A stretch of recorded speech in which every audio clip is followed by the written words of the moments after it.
Oh my God. Oh my God. Oh my God. So first of all, I have to tell Henry first. You are super popular in China, especially because the Superman is the most well-known character, and my personal favorite is Geralt of Rivia.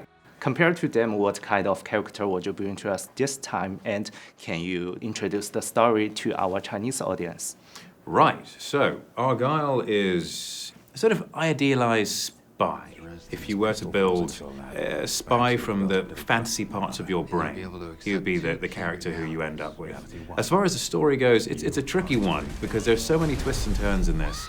I wouldn't want to tell you too much. Okay. The fun part of this is actually going to go discover it for yourself. I feel like a country bumpkin in your future. I don't know. Ooh. Maybe. Yeah. Yeah, I mean, that's basically what I am. And some people say the movie was adapted from a novel named Argyle, which just published last week. And we can find the writer on social media who has limited information but also named Eddie Conway. Yes. According to the story, that should be a pseudonym. So does the writer factually exist? And which came first, the novel or the script? I would love to tell you. But I would have to kill you. Okay. Yeah. And we like you. And we like you, like so the way you please dress. don't make us kill you. You seem like a nice guy. Yeah. You must keep it as a secret. Yes. And I have to move on and back to Henry. This is not your first time to play a spy. You were the boss in Mission Impossible. And for Sam, you became reputable because of acting an antagonist in 3 Billboards.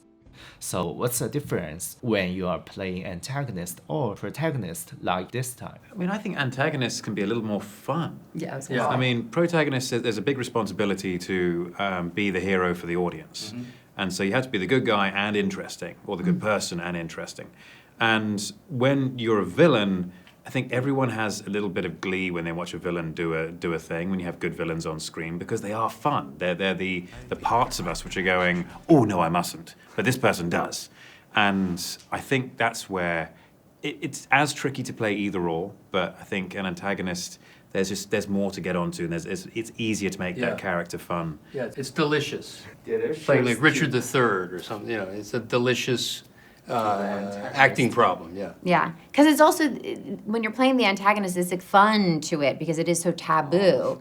But even more fun is often the demise of that character. True. You know, getting to play like, I get my head chopped off, or like have cold sores and toilets all over my, lawn and stuff in the case of the help. Like, you love to see them get it. Like, so to play a character that's bad and then they get it, like, I love that. And then there's the anti-hero.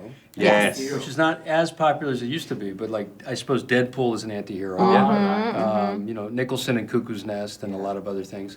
That's another demographic or protagonist. That's the best of both worlds. I was going to say, It is that's the the best of most those fun. worlds. Yeah, That's what you yeah. want. Thank Yeah. you. And let's go back to the movie. Let's talk about the look. From 007 to Kingsman, we already get used to those gentlemanly agents in a suit. But for this one, why is he wearing bright narrow jacket instead of a traditional suit? And with that unusual hairstyle, it's like anti-gravity. So why did I like it? Well, Matthew's brilliant at creating these iconic characters and iconic images.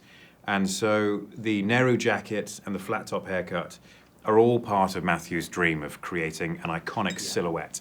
So regardless of whether you can see Argyle's face or not, you recognize the character immediately solely by his silhouette.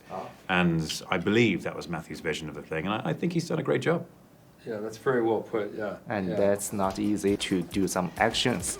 It reminds me of an action scene. You guys do exactly do it. same set of movements. Yes. Like dancing in parallel universes.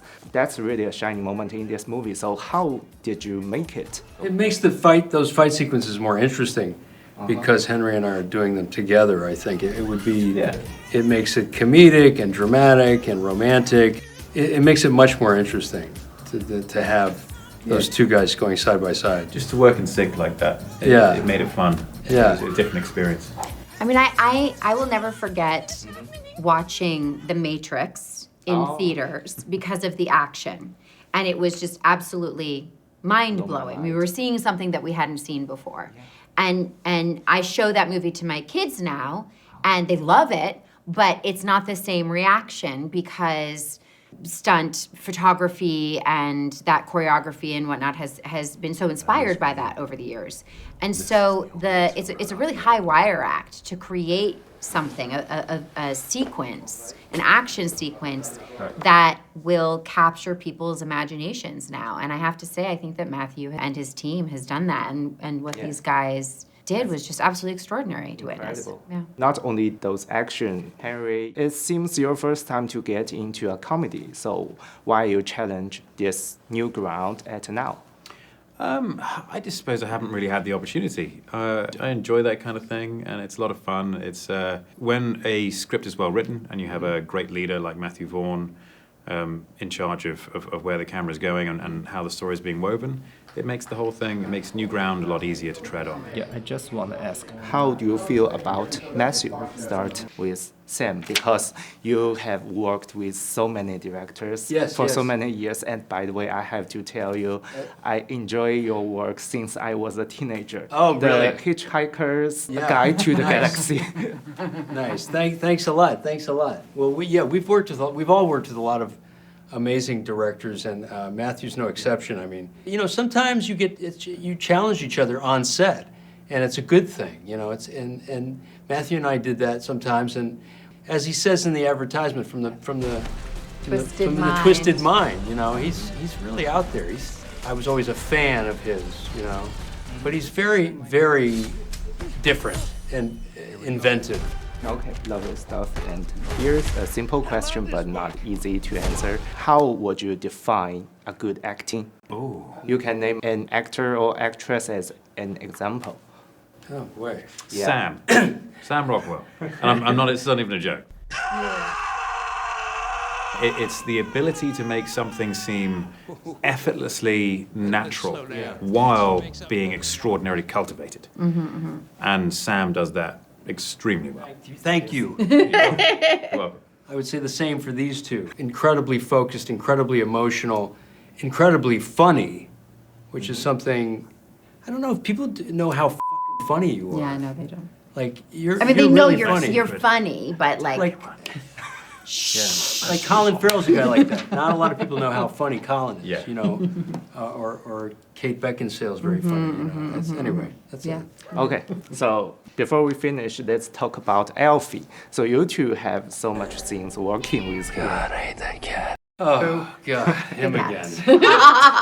Okay. Not true. Sam loved Alfie. So how would you adapt yourselves to get along with him? As we know, it's difficult to cooperate with animals or kids. I don't know, but I did used to have an allergy to cats when I was a kid. Really? Yeah, and dogs. But that seemed to subside over time. But yeah, so maybe that helped with some of that post-traumatic stress. I find the opposite in terms of working with animals and children. It's a really helpful reminder of being like alive and present.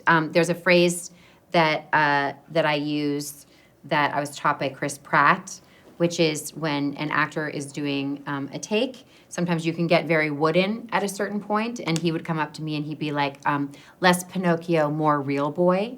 And we would say that to each other, like we'd be like, more real boy, more real boy. And what's interesting when you're working with kids and animals, unless someone is like trying to get them into a weird place that they're like robotic, giving them line readings, they're always real boy. Like they're always just there and real and acting honestly, given whatever's happening. And it's just a very valuable reminder when you're interacting with an animal or a child on set as to like, oh, I need to be more like them as opposed to them being more like me. Yeah, it's funny when you act with kids. Sometimes the kids get too cerebral around 10. At 6, they're geniuses. Yes. And they can improvise, and they're like, it's interesting. Okay, guess that's it. Thanks for your time, and let's wrap this up. Thank you very much. Thank you very Thank much. you. Thank you so much. Thank you. Thank you. It's time for you to meet the real Agent Argyle. Argyle. Argyle. Argyle. We can